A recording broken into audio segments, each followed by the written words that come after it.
Hello, hello, hello, hello, hello, hello.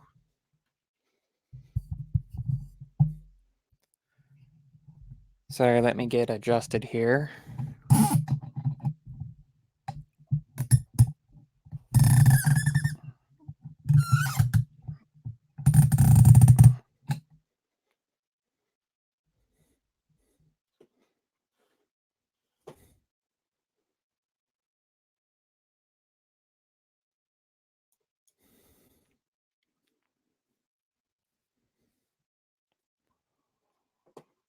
Whew.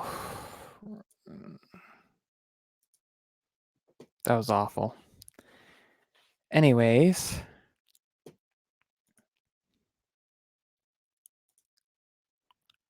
I hope that everybody's having a good week so far. Just had some things I wanted to talk about here, and some kind of new experiences going on this week, and um,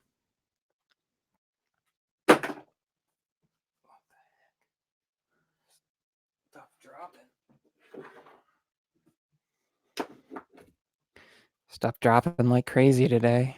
I don't know what's going on, but anyways, um, so the theme of tonight's live stream, I guess, is good versus poor customer service, and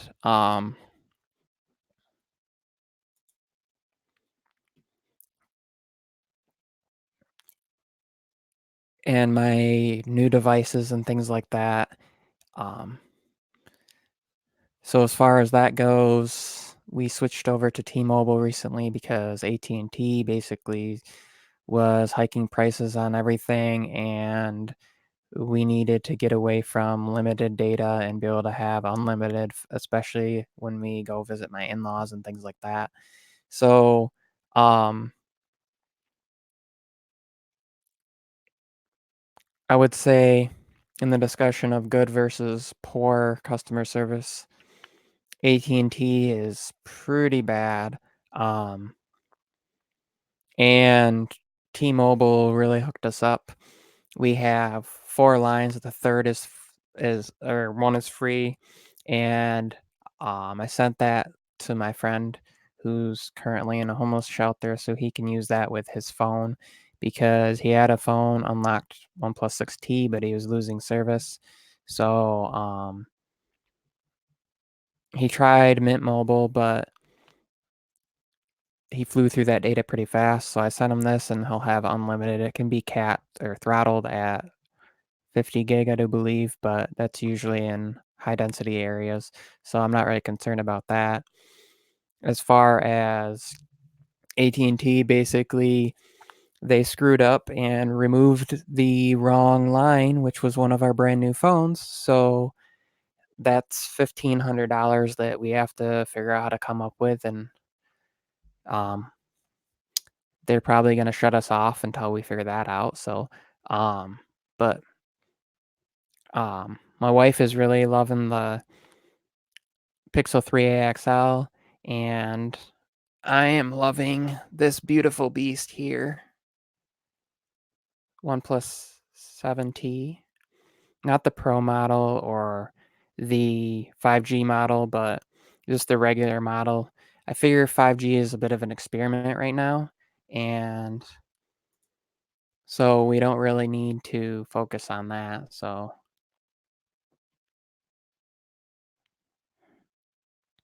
AT&T kind of,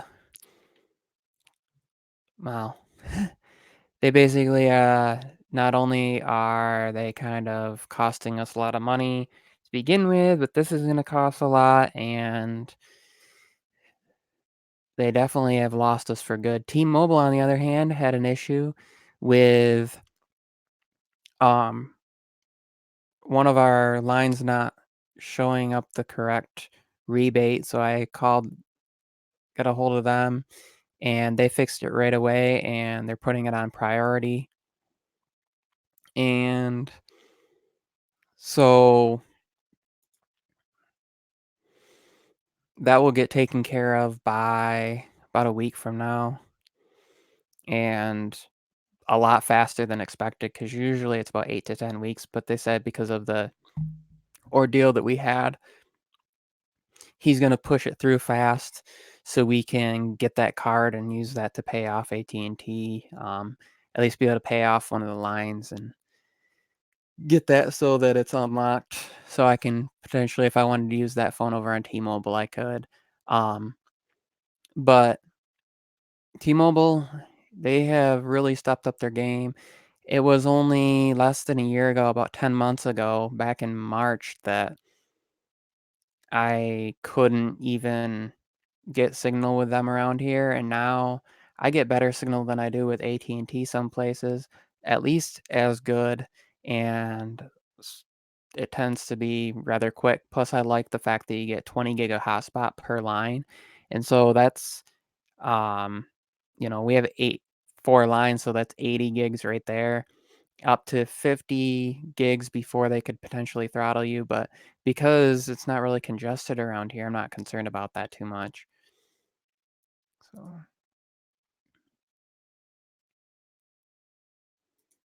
yeah, as far as making the jump to it, I'd go ahead and do it. Um,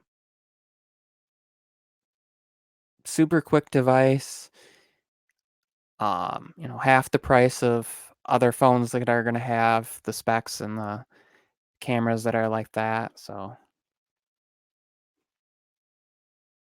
um, I mean, I'm on the jump plan with T-Mobile, so that means when a new OnePlus comes out, if I wanted to, could potentially jump to that. I don't know why I would because of the down payment, but maybe with a cheaper phone. I One of the lines that I originally added was a Samsung A10e, so I can always jump with that one and um, maybe try out the Pixel 4a when that comes around.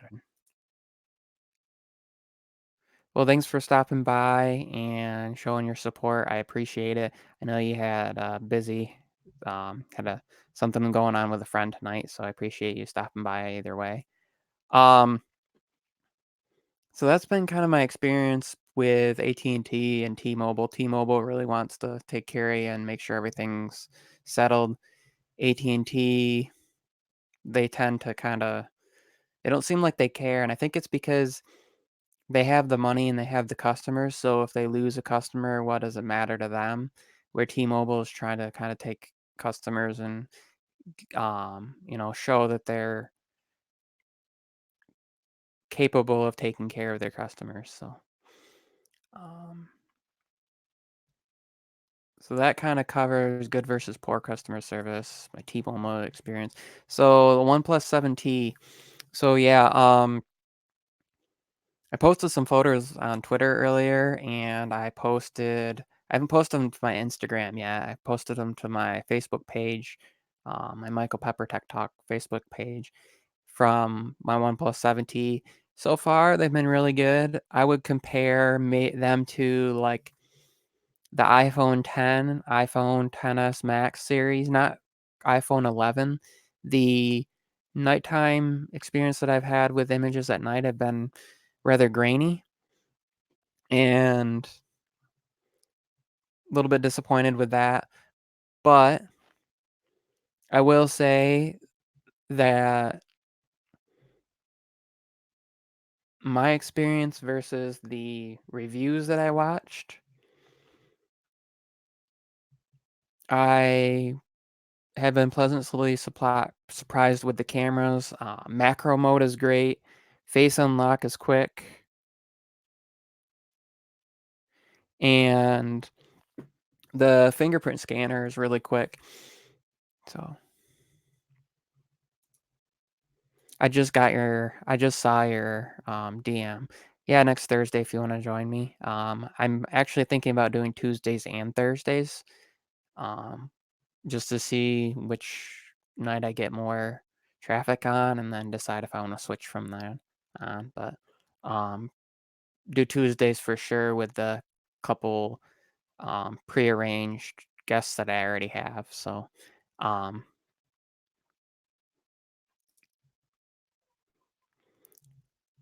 so as far as OnePlus 7T, great device. I would say, um, best, maybe second best Android phone out there. Um, between experience with processor speeds and photo editing speeds and just overall speed, um, tied with the Note 10 Plus. And then if you want to talk about simplicity, the user interface and things like that, the Pixel 3a XL is actually right there in line with it. But um, the only thing it's really missing is wireless charging. It's super fast wired charging. I mean, most of the time, I'll have at least 60% battery left at the end of the day. Put it on the charger, less than 45 minutes later, close to a half an hour later, it's back up fully charged again, ready to go, which is quite convenient. Until wireless charging gets to that capability, I don't really see the point in it. So, that's been my experience with that, and I kinda touched on also the other device here, Pixel 3a XL that I got, it's been about 3.5 weeks ago. It's at the beginning of this month. Tried that out for a while, and then, decided we were gonna trade in my wife's old iPhone 10 to T-Mobile, get that off from AT&T, and, um, she's gonna be rocking the Pixel 3a XL. So, then I've also been using this guy. Make sure nothing's on the screen here first. Note 10 Plus for about a month after it came out. So about 3 months now. And I really like it. As long as you go in and enable developer options and turn off animations and things like that, it runs rather quick. Haven't had any problems with um, RAM management.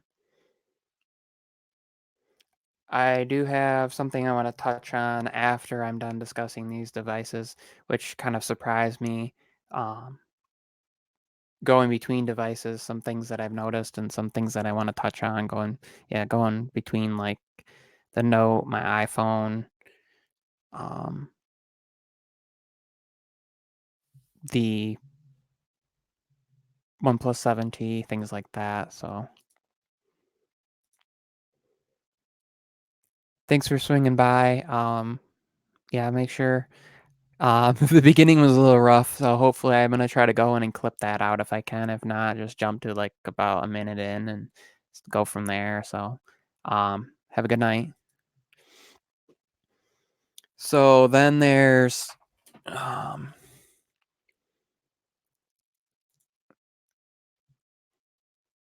so as far as cameras, I would say video, um, is close to my iPhone.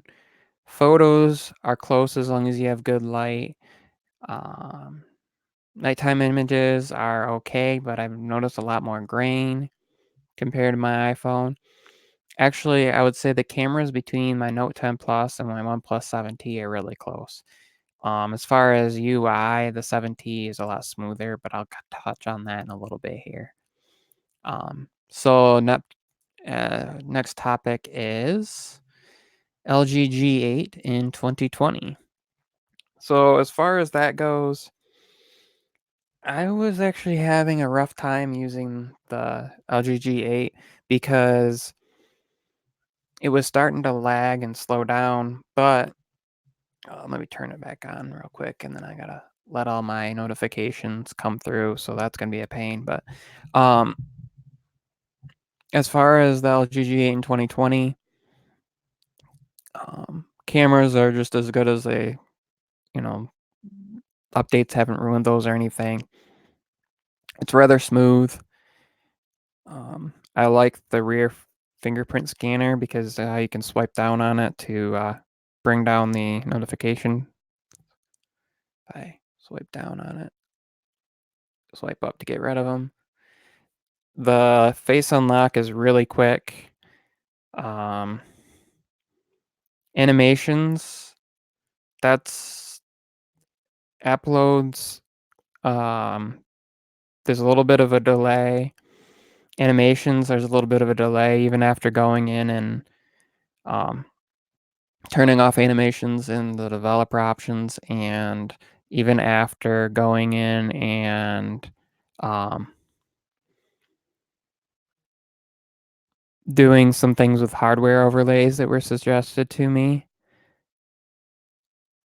So, the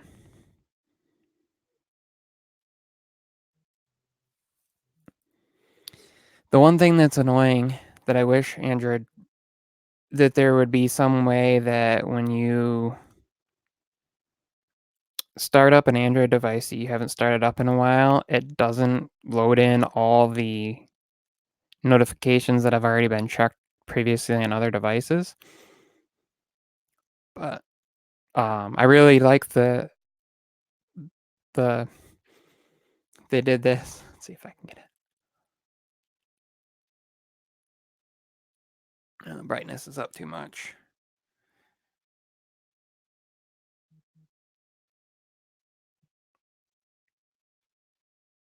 Let's try that again.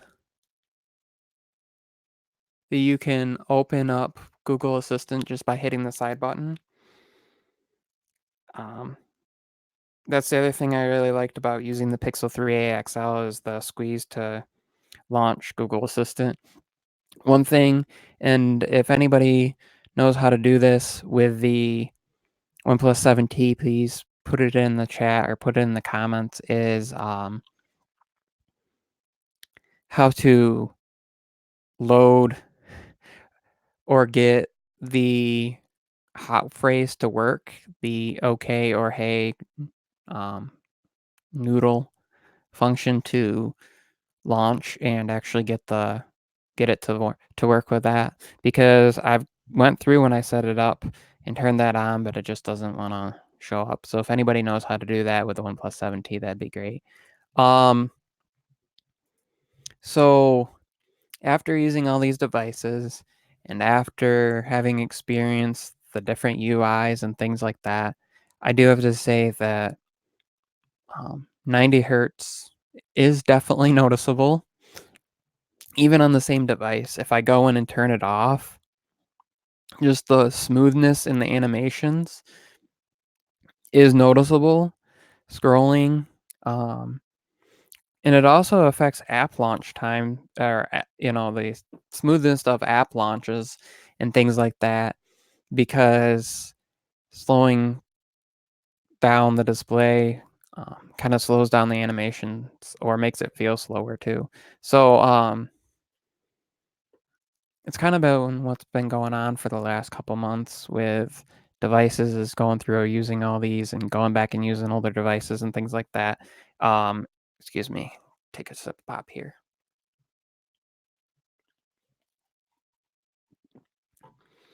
Going through experimenting with DeX, which Samsung needs to fix because there was an update with the DeX for Mac app, and now it doesn't work on my desktop or my laptop. And that's rather unfortunate because I wanted to try something. So look forward to that video. I'll be doing a video on DeX on PC and DeX on Mac, and what happens if I connect my phone to my Mac Mini and then use something like Splashtop while I have DeX in full screen. Will it, you know,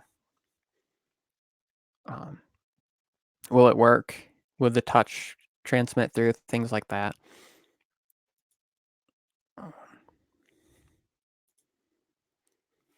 So that's just been kind of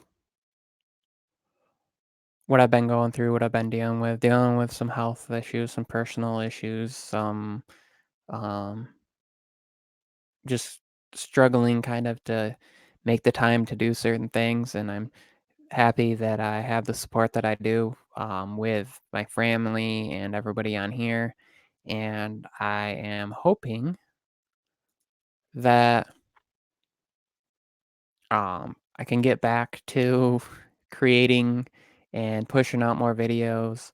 It's hard because I get new hardware and then it's like, well, they kind of already took it out of the box, so there's that initial impressions is kind of gone.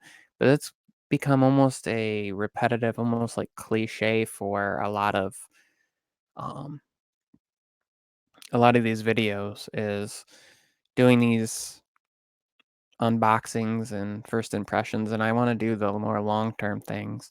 I know that there's some people that do, but that's been kind of my goal is to do more long-term videos and to keep pushing with that and to keep going and to learn new things about devices to help other people learn. And um, so, on that note, also, one of the things that I learned today when looking, because I was curious, and let's see here,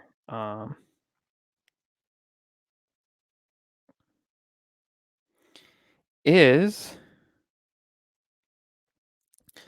that there is no multiple account options on Samsung devices. So if, I have all this stuff up and I want to not show my personal information or what app specifically I use and have a different layout for when I'm doing my YouTube videos, there's no way to do that on there. But on the OnePlus 7T, let me turn down the brightness on that.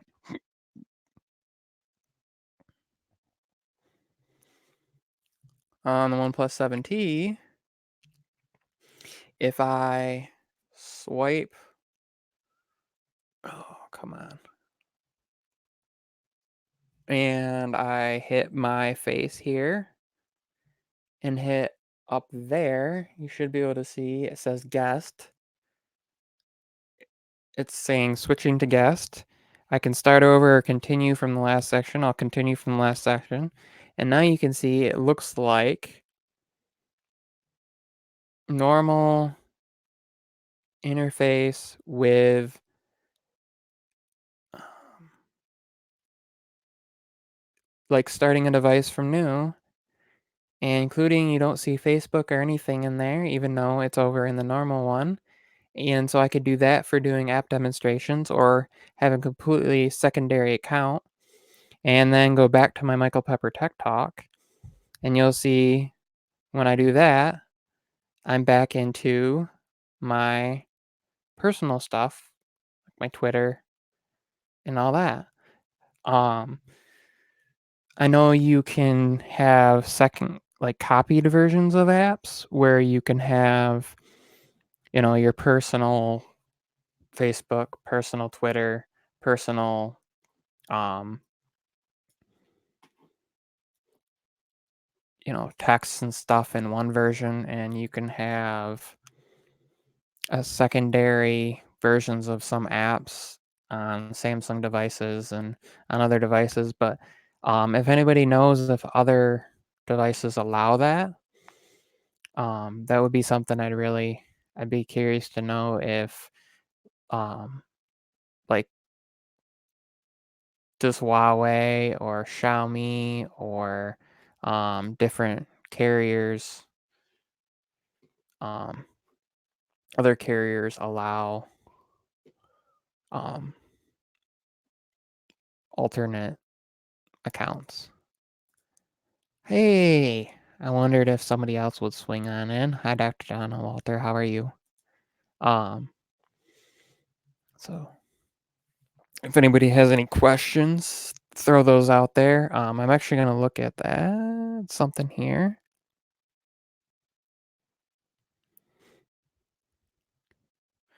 Hmm. Interesting. So yeah, LG doesn't have like an alternate account either. So far of my devices. It's just the OnePlus 7T that has that ability to kind of do a guest account or even a secondary account. Cause so that's kind of cool because I could have a secondary account for like my son and have YouTube Kids and stuff in there. And when we're out and about, just hand him the phone and let him use it. Well, maybe not right now, but once he gets older and doesn't want to throw phones, or even like have a secondary account for my wife, so if she wants to look up something, and doesn't have to have all those notifications coming in or text messages or whatever, she can do it, or she could even have her account set up, her email, her Facebook, her whatever, and be able to use my device. Um, I don't know why she would want to do that, but she could. Or I could even have like a personal secondary account.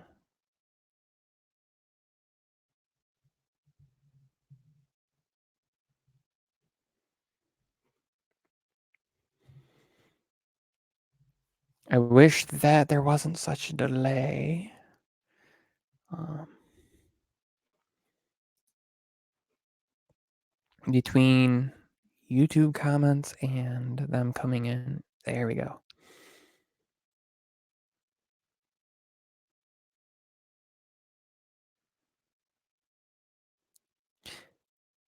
Is this the sort of like the creep part of those living double lives?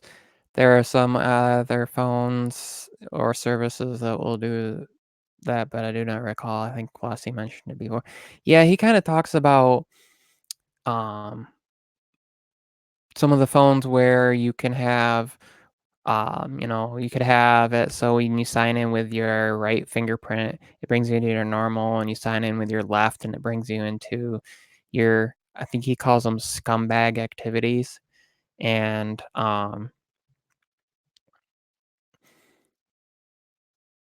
but Tech Love and Mama brought up on Twitter, and it had to do with um wanting to have a separate account for when she does her videos, so all of her personal stuff doesn't load up in the apps, and like don't have to worry about messages or text messages or whatever coming through.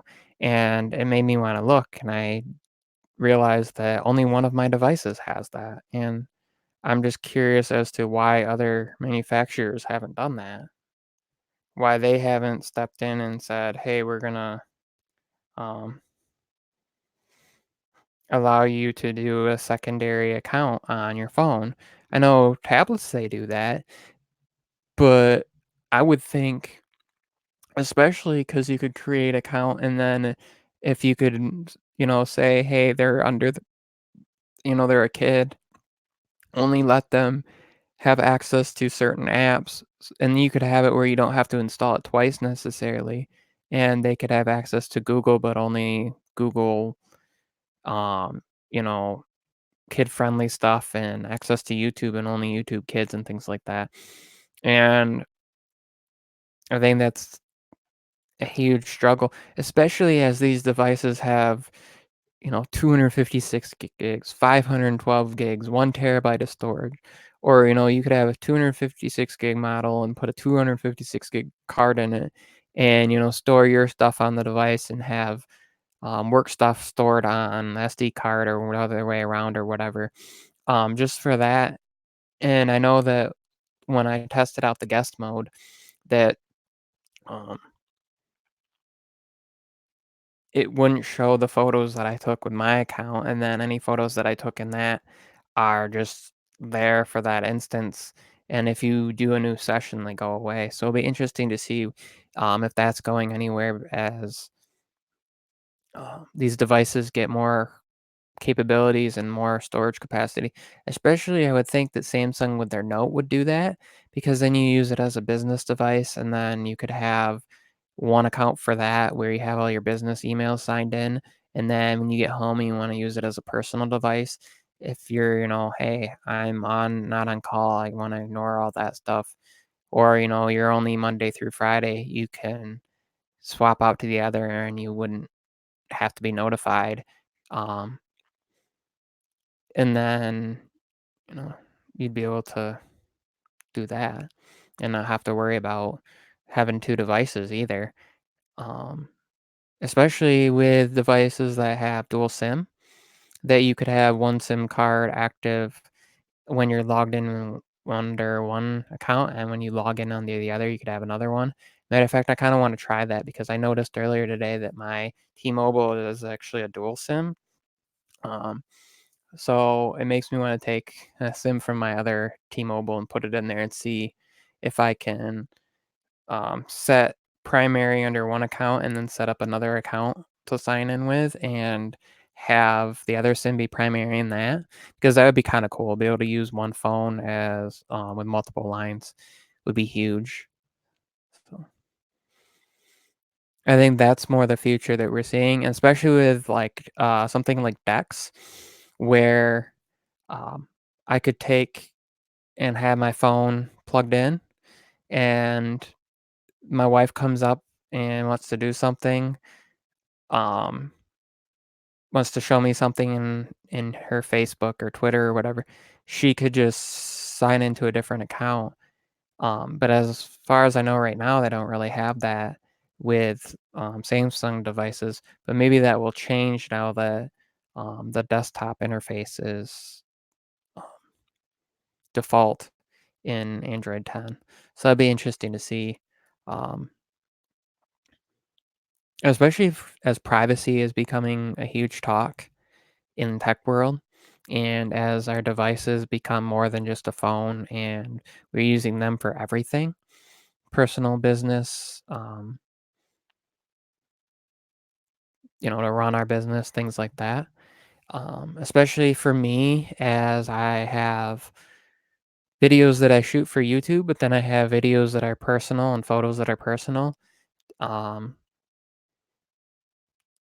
to be able to just simply sign in, sign out, and not have to reload the interface, um, take forever to do that, but it just reloads as a new user and not have to carry around necessarily 2 phones if I didn't want to, would be huge. And then, when it's in my pocket, if somebody calls my business line, I could have it say when I'm signed into my personal that it goes to voicemail, or I could have it ring to either one if the phone's locked, so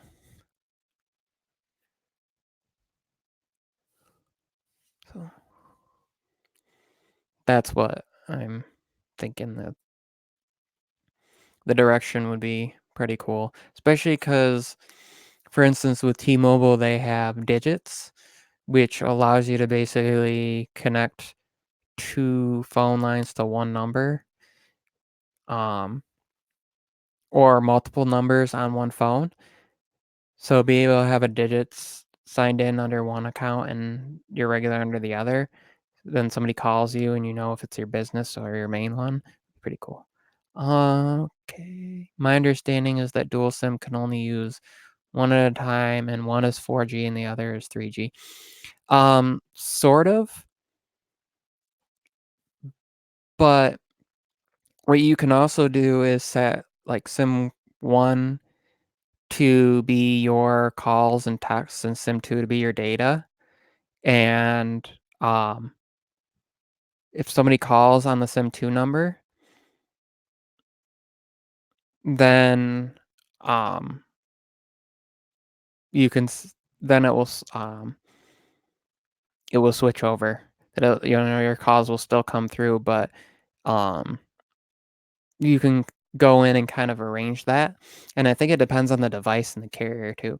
But from what I've seen with those dual is you set up one SIM to be your primary and the other to be your secondary, and then you go into the settings and choose how you want those to react.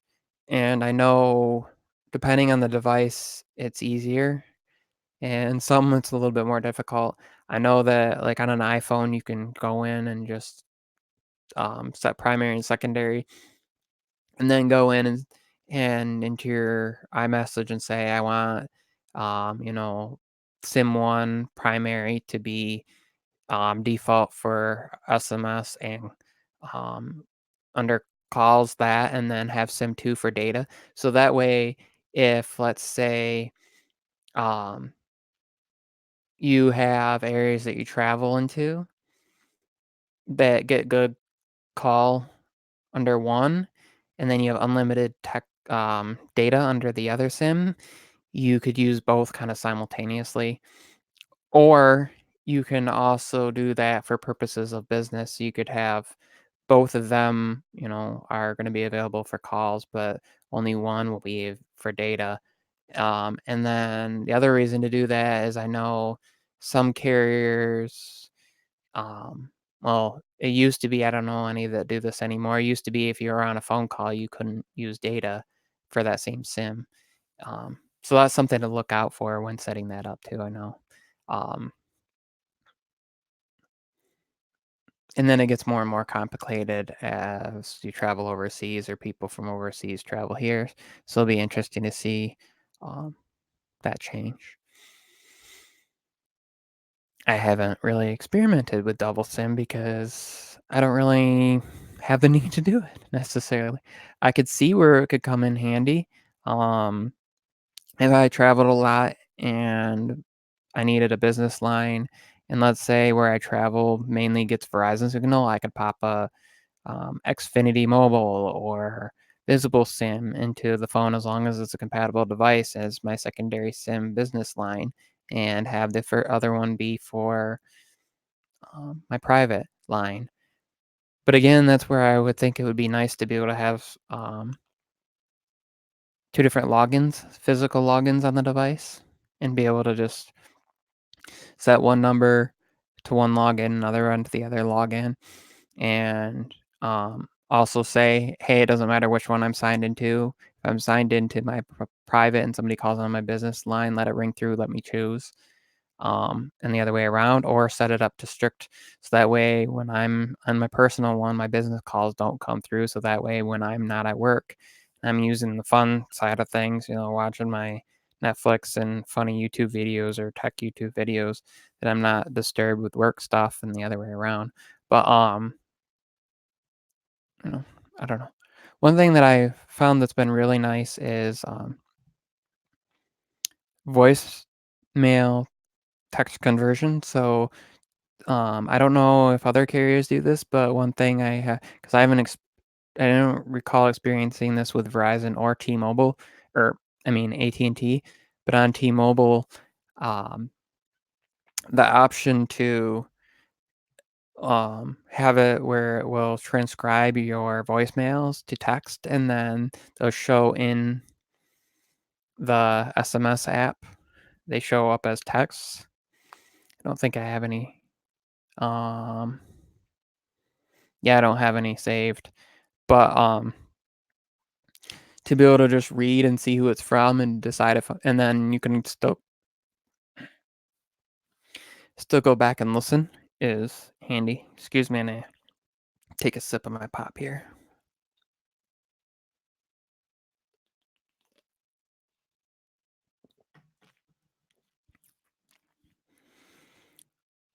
Also, I almost forgot earlier when I was talking about devices that I've been using.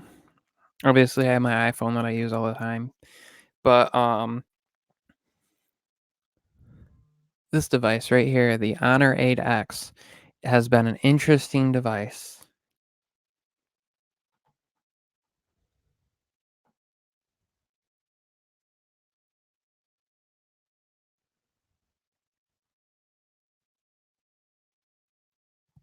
So, I had to install Aptoid because that was the only way I could get apps to install, which is an alternative um, app store. It's, I mean, basically it has all the apps in there that Google Play Store does, but it works without having to be able to have access to the Play Store. So, I run two numbers, but did not do the dual SIM on one phone, as some times am using two phones at once, and you're not. Um, able to have both SIM cards in one phone. The ultimate frugal, I have been interested in this. Yeah, so that's the only problem though, is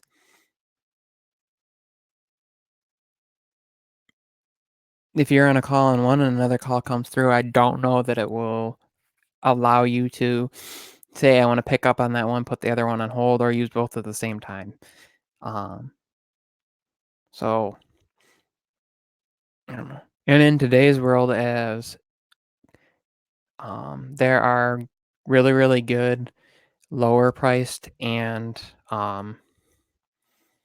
mid-tier priced devices to carry two phones to have for two separate lines is not bad. Also, battery life might be a good thing because if you're, on calls and texts and everything on one phone all day long, between work and then you get home and you have personal stuff and back and forth.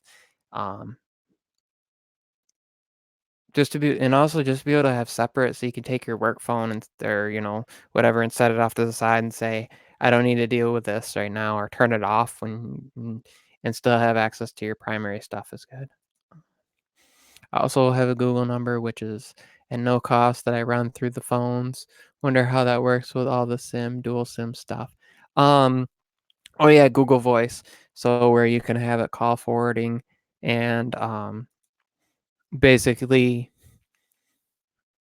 um, with dual SIMs, I'm not sure because I think what would happen is if somebody called, like if your primary SIM card first SIM card is active and SIM 2 is not active at the moment, and somebody calls the number associated with that, that it would just send them to the voicemail. And same thing as if SIM 2 is active and SIM 1 is just for data or whatever. But I know the other way to get around that is and this is why voice over LTE has kind of become super popular is since you can have one be active for voice and text and the other be active for data, just um, use an app that does voice over data, like Google Voice, and there's other ones, Text Now, and some other companies have ones that allow you unlimited calls and text over data, and have your secondary card be that, and have your primary be active for everything, and then you have both being able to run at the same time. And then in particular, I know with Google Voice, as long as they're active and still doing this, you can go in and toggle off so that way um,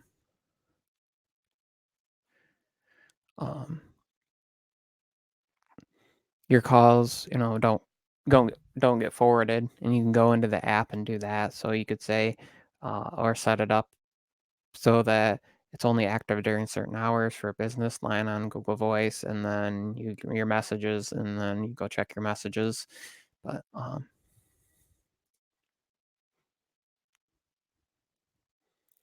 the Windows Phone, well, it may not be good at one time. Lasts about an hour, and I replaced the battery. Think better to replace phone. Yeah, probably. And unfortunately, support for Windows apps and things like that are dying off, so that's a problem too. Yeah, voice over LTE, VoLTE, is extremely handy. I remember um actually talking about Google Voice and Google Number. I remember this one time our internet was down here, and for some reason we couldn't call out on landline and my parents' and I can't remember what carrier I was on, but basically what I did is I went, signed into Google Voice, and set their landline that they had at the time as the number to receive calls on Google Voice. And then I um because you could do what you could do is my grandma and or connect, well, called in to the home phone because we could get calls in, but we couldn't call out. And then it called over into my grandma and then connected the 2, and that was a way to get around it, and without Google Voice, we wouldn't have been able to do that. Um, and it was weird because it was both on cellular through Verizon and on, um, the landline at the time, but that was a good workaround. Google Voice will also allow to leave messages on the phone too. Yeah, um, and they've changed, and I know you can use the app, or it will also send, forward texts and calls and stuff right to your Gmail. Last support for this Windows Phone was December 2019. Well, it's a good amount of time. I mean, when was the last time a Windows Phone was made? What, 2, 3, 4 years ago, something like that?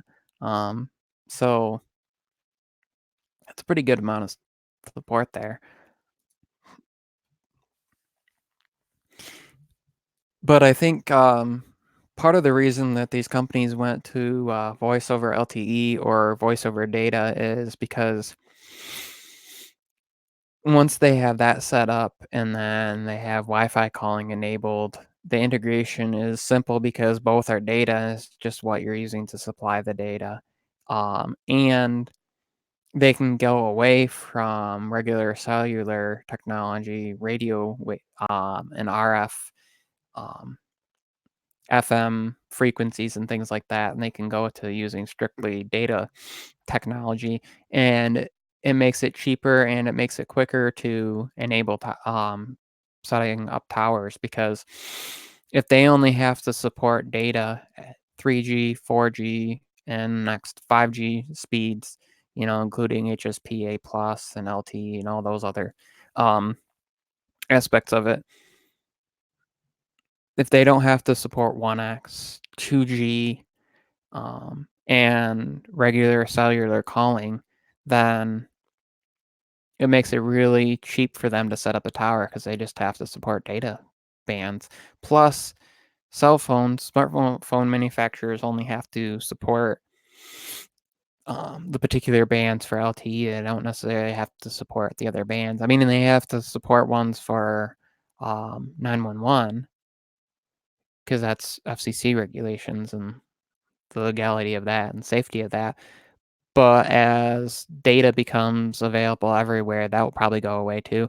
Plus, that information they can pull um, precise location via GPS and network that you're connected to and things like that a lot quicker. So I'll be curious to see where that goes. And as technology progresses, I mean, we're gonna get to the point where phones are gonna be built into, everything in your house you'll be able to make calls with. You can already do with your speakers. I can use I have a Google Home Mini, and I can use that to call my parents, my grandma.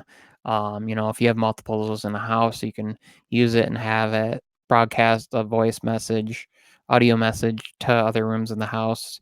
Um, and I think that we're gonna get to the point where our smartphone is mainly gonna be the device that we pull out when we're on the go, and we need that type of interface, but texting and calls will be on our watches, in our glasses, um, built into our cars, into our TVs, photo frames, um, our stoves, our ovens, our refrigerators, every device, everything will just have this technology in it. The only problem and then obviously you'll still have to have a smartphone because if you're at somebody else's house, I mean, I guess it could get to the point where it recognizes you and you just hold your hand up in it, and then you can make a call and you can access your stuff because all your accounts are synced up online. That's a huge privacy concern. I was pleased with the Windows. I had some issues off the bat that my carrier said would work out, never did. The phone was being phased out, so think they did not want to warranty it overall sufficient. Yeah, I remember when my cousin had a Windows phone, and One thing I liked was way back then, they had the notifications on the tiles, and that was before any company was doing the, like, number or dot notification or, press and hold on the app and it'll pop up and, um, 3D touch and things like that, but, um, that was back before that, and he got pretty good battery life. It's funny, because the more technology they built into stuff, we went through this phase where battery life was really good because, you had processors that weren't intense, um, cameras were decent, but you didn't have 3, 4, 5 different cameras on a device. You maybe had 1 on the back originally, and then you had 1 on the back and 1 on the front, and, um, it didn't use much, but now more they pack into it and then they kept batteries kind of at the same capacity, that battery life dropped, and then now it's getting back up there again because the technology is improving, for not just for being able to put larger batteries in, but sorry, it's dry in here. But for being able to reduce the heat that comes off from the device so that a, 4,000 milliamp hour battery lasts as long as what you might have had to have 6,000 milliamp hours before. Dr. Donna Walters says, "I don't want my stove talking back to me." Me either. Be like, "You set your temperature at 350. You are baking a pizza. I think you meant 400 degrees. Adjusting to 400 degrees. You don't know what you're talking about. Let me do this for you. Have a nice day."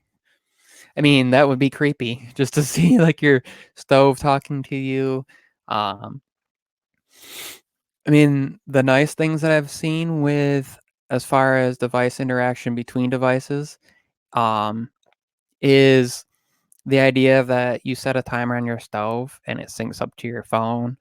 Um, also, um, if it's preheated, it can, ring to you when it's done.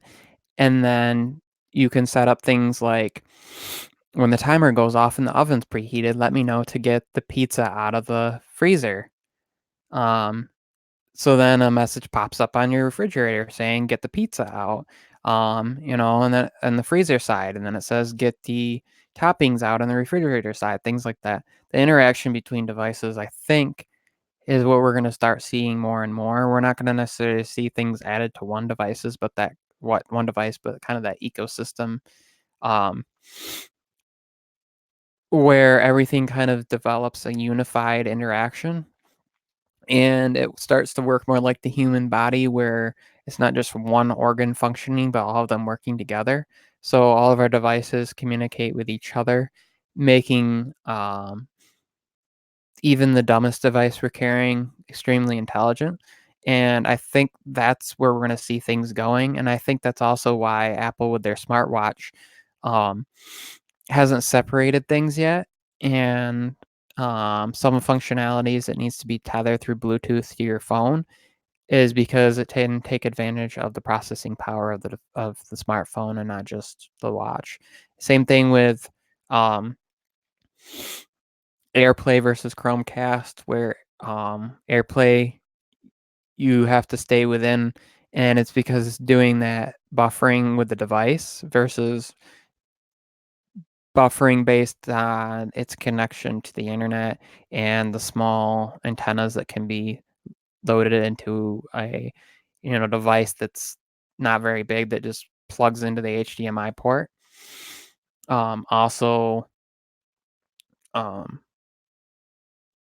we know that the processors that they can jam into a smartphone um, have become so powerful that taking advantage of that right now with other devices is a great idea instead of having to jam processing power into your watch, your phone, your smart TV, that those can be basic enough that the smartphone is used when it needs more, and that also it uses cloud for computing, for accessing media, things like that, rather than storing it on the device. And I think that's where the technology is going in general, even with computers, is having less storage requirements because you'll be doing more things in the cloud and the servers and the cloud will handle processing.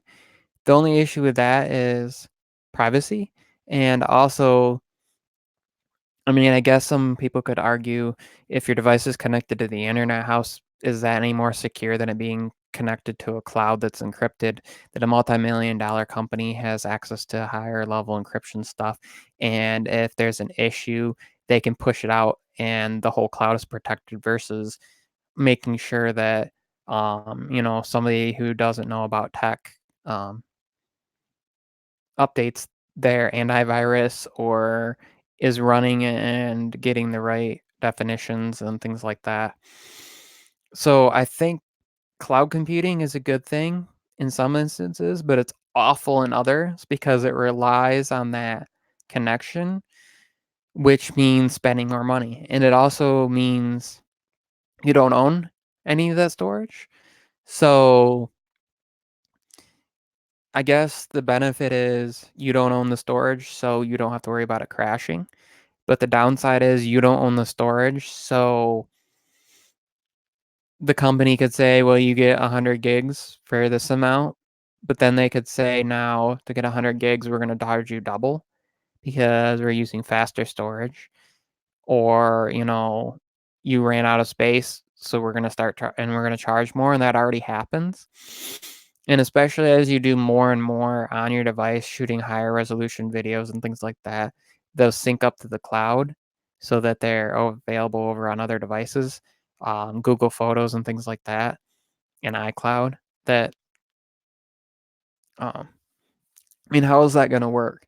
These new Samsung phones are supposed to be able to shoot up to 8K 8K was 8K 30 frames per second. A 4K video, let's just put it this way. I did a 1080p 60 video. It was multiple segments that I put together. Total video was a minute and, well, just shy of 2 minutes, and that was over 3 gigs. So a 4K 30 would be potential of what, 12 gigs, so 6 gigs a minute. And if you do added processing, um, you do color corrections and things like that, it's gonna get even more expensive.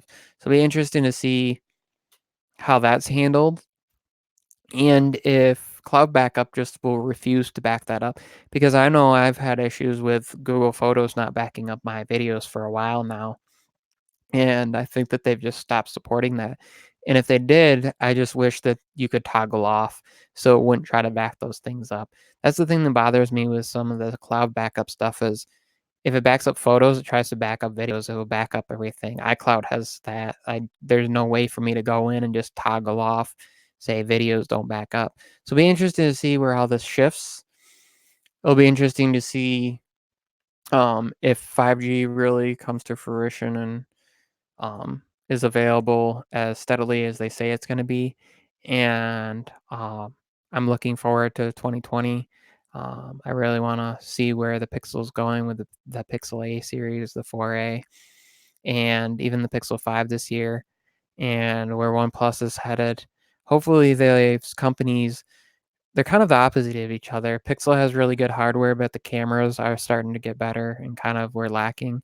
And um, OnePlus, I mean, OnePlus is that way, and Google with their Pixels, like, we have good enough hardware, our software will take care of things, but then that causes issues too, as far as battery life and processing for the images taking longer to process and things like that. So I'm hoping that that's something these companies will work on, and also as I'll probably be switching over to using my Android devices more and more, and even as my primary. Be interesting to see what it'll be like switching from iMessage to um, Google Messages and RCS and things like that.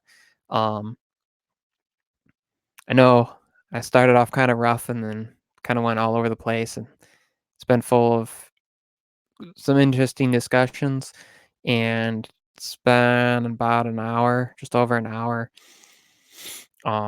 And this was kind of it was somewhat prepared Tuesday, but then I got sick, and so and I'm still feeling a little under the weather. But I wanted to do this week. I wanted to get up here and talk to you guys and just kind of let you know what was going on with stuff and kind of have a nice discussion and get back and to connection with my people. And um, I appreciate every single one of you guys, and I especially enjoy the interactions on Twitter and in my comments and in my chat here. And I'm looking forward to getting into more than just my streams, getting back into videos. I have a few different ideas, um, and it's been kind of a rough time, and I'm finally getting back into things. My wife just started working recently, and that's been a stress reliever in some ways. Car's been having issues, so that's the stress increase in another way. And if anybody um, wants to support my channel, wants to financially help, feels blessed to do so, there's a link in the description of this video. Also, there's a that's under the donate and support the channel link, and then there's an Amazon affiliate. So if you buy anything through Amazon and you use that affiliate link, I get a percentage. It doesn't cost you anything more. Just click on that link and go through there. You don't have to purchase that product, purchase anything else, and it gives me. And then if you want to check out um, any of my other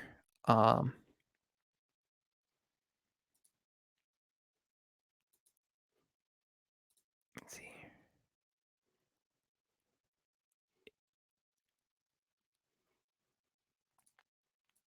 If you want to check out any of my other social media, that's also down in the um, description of the video here. And um, it has my link to my other YouTube channel, my photography channel that I started. Um, is my YouTube and my Twitter and my Facebook and my Instagram for that there. And also just support links and things like that. I also have a Patreon, so if you search for me over on there, I don't have any um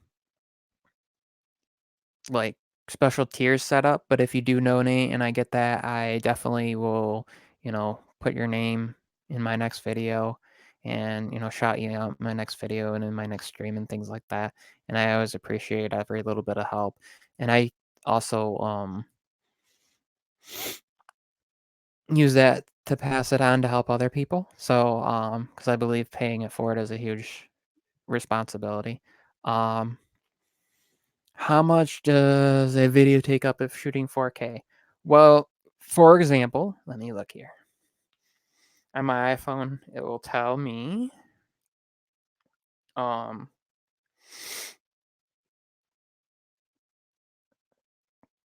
it will tell me how much data each thing uses. So 720p at 30 frames per second is 40 meg. This is per minute of video. 1080p 30 is 60 meg. 1080 60 is 90 meg. 4K at 24 frames per second is 135 megs. 40K at 30 is 170 megs. 40K at 60 is 400. 4K at 60, excuse me, is 400 megs. But that's without any color corrections, any effects, any transitions, any audio edited into the background. I mean, obviously you have your normal recorded audio, but that's average minute. I've shot 2-minute videos that take 3-4 gigs at 1080p 60, and those get compressed when uploaded to YouTube, but they still use the same amount of storage on your phone, on your computer, or whatever. So to me, since most people, probably 95% of the people that watch stuff on YouTube are watching on a device that's only going to support maybe up to 1080p. I mean, it might even be a higher percentage than that. I don't see the point in shooting at a higher resolution than that unless I'm going to shoot at 4K 60 and then I'm going to crop down, because then I could crop down to 1080p 60 or even 1080p 30 and have that be 1/8 of the original resolution and speed, and be able to take advantage of those, and also effects, or even 4K 60 and crop in, have a quarter of it, have that be 1080p 60, and then do 40% of that speed for 1080p 24 frames for cinematic effects. Thank you. I'm glad I'm starting to feel better too. I don't know what was going on. I think it's because it's gotten so cold with the heat turning on. We have radiators here, so it's not like it's forced air, but just the heat in general, and then having to have the fan on to move the air around so I don't get too warm at night kind of dries you out. And I know several people that have been dealing with that. It's also made it hard to sit down and want to shoot a video when my voice just kind of, I mean, I have a funny voice to begin with. People, tease me about that, but you know what? It's a it's a blessing to have my own voice because it is my own voice and nobody else has a voice like it. And I can, you know, it's fun. I like to make up songs and things like that. Um, so I'm really, really, really hoping. I reached out to some people, and Viper, I know you said get back in touch with you next week, so I will. But just saying, you have all these other people on your channel. Come do my thing with me. Have fun. We'll get to know you a little bit. People who, haven't been watching you far enough back to know a ton about you. And we'll have some fun, answer some questions. Takes the stress off from you, and you're not hosting, so you can kind of don't have to worry about all that. I can ask questions, you don't have to think. It'll be okay. Also, uh Painfully Honest Tech reaching out to you, um and Zach reaching out to you, and anybody else. Let's see. Obviously, I have my goals eventually. I'd like to get Justine and Jenna on here. I've been watching them since 2013 now. Yeah. They're a part of like the original group. It was them, Bored at Work, and well, it's